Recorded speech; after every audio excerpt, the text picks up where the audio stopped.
Yeah, let's start up at the top, at the very top of the NBA, player-wise, talent-wise, individual-wise.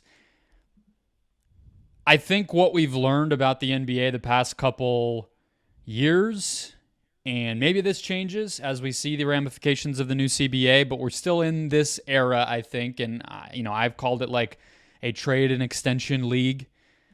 And what that tends to mean, if everything is so dependent on trades, is it's less so back when we were like, maybe growing up watching this stuff play out, Chris, of is X guy going to get traded as an expiring contract so that he can sign with the team that wants him? We used to see deals like that, Carmelo Anthony or wherever else you want to look, and that's kind of gone. Instead, it's really just a revolving door of anybody can be traded at any time, but when are they going to get traded? And sometimes the answer ends up being never because there's a new contract or an extension or just they win and the problems go away. But doesn't seem like it's going to be Donovan Mitchell any time in the foreseeable future with how well Cleveland's playing. It doesn't feel like Karl-Anthony Towns is on the table. I would even say the Warriors guys, Chris, are unlikely to be dealt, although there's some Klay Thompson noise persisting. I just kind of doubt that that's going to happen. So my question is, what star players might we be overlooking? Not for 2 days from now, but who are we forgetting about that may be traded sooner than we think, or we maybe thought could be a candidate to move at this deadline that we shouldn't forget about? Does anybody come to mind for you in that category of kind of these under-the-radar stars that could be the next Kevin Durant all of a sudden or something like that? It's hard to say because everything feels just a little settled right now, and I almost feel like we are waiting for the playoffs to happen before we can answer this. You could have said like Embiid pre-injury could have been that come the winter if things have gone bad there, but they were really good. Now he's hurt. Is Trae Young the answer?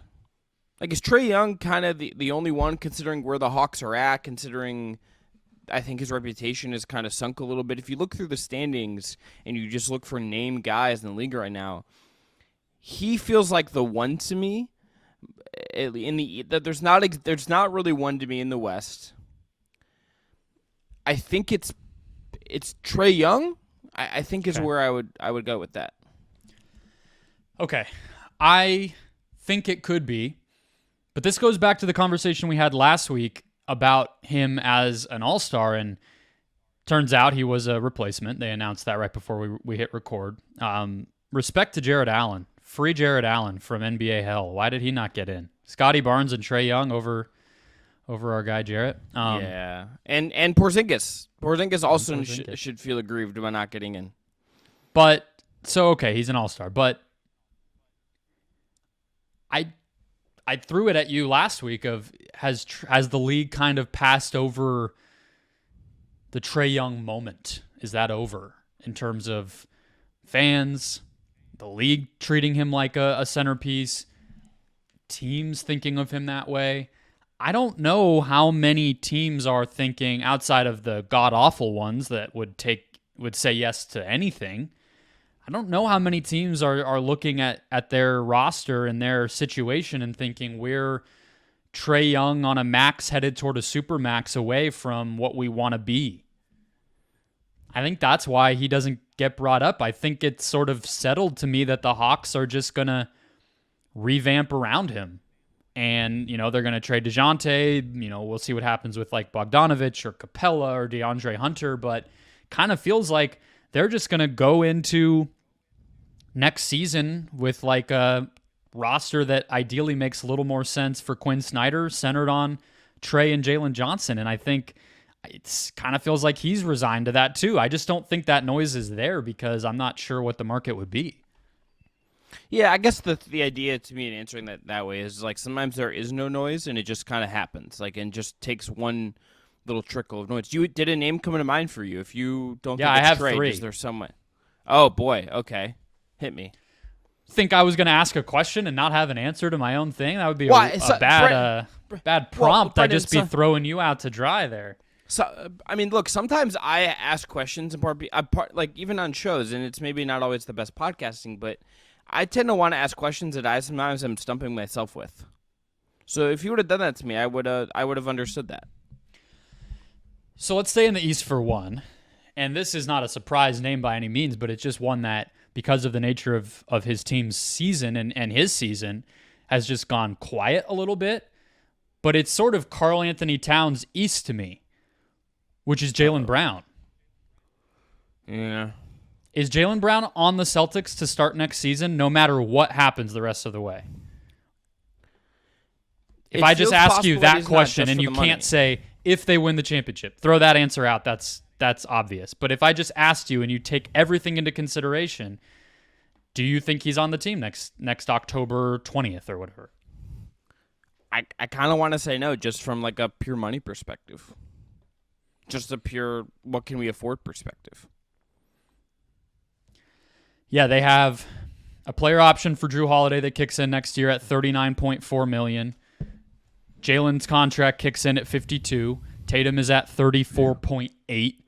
Porzingis 29. Derek White last year of his deal at 19.6. So maybe they can look at it and just say everybody's under contract through next season. Let's not panic, especially if they were to win the championship and it's sort of the run it back mentality because Horford is also expiring next season and maybe he retires after that.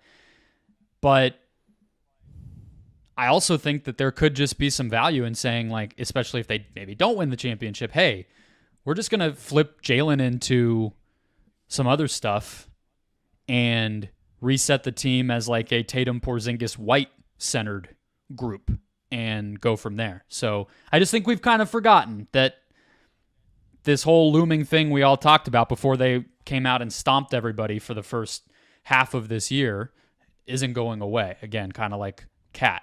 Paul George, why has he not signed his extension yet?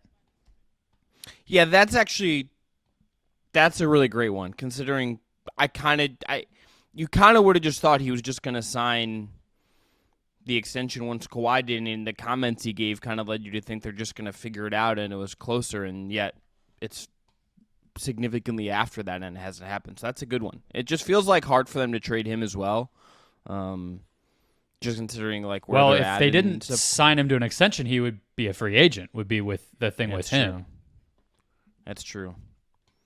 Yeah, I just keep looking at his situation and how quick a lot of other people I hear are to extinguish Philly's cap space hopes, and I'm like, why don't we wait till he's signed on that dotted line before we say they don't have any targets? Because if he's available and he does enter free agency, I mean, I would call that a pretty damn good target for Philadelphia. He'd be the one. All right, who's your third one? This one is it might be actually a good one to segue us into the trade deadline stuff. And it's a player you threw at me a minute ago, last week. And I think I just extinguished it and said, no, there's no way. Anthony Simons.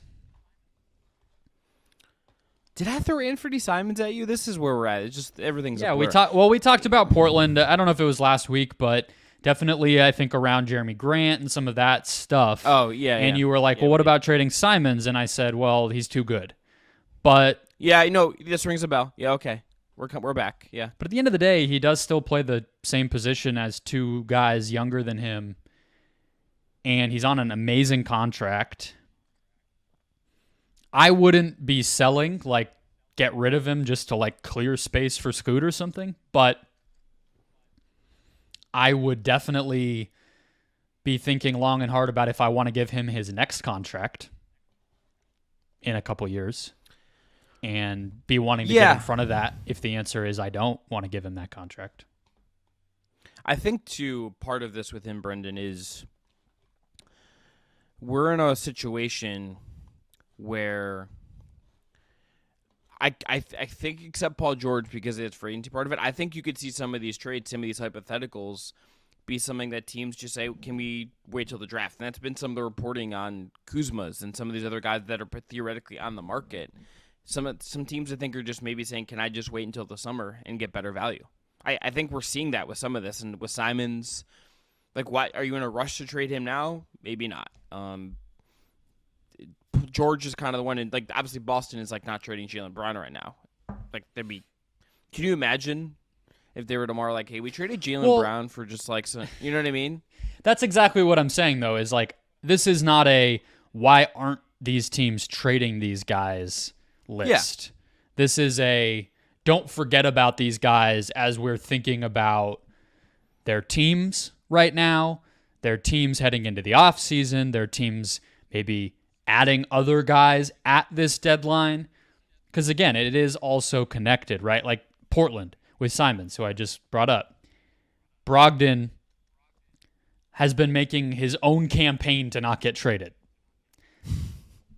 Just telling everybody within your shot, I don't want to be going anywhere. Please don't send me anywhere. And it's like, great. And he's only under contract for one more year beyond this. But if I'm thinking of, well, do we want to re-sign Brogdon? Are we going to try to use cap space at any point? When is our team going to be ready to win?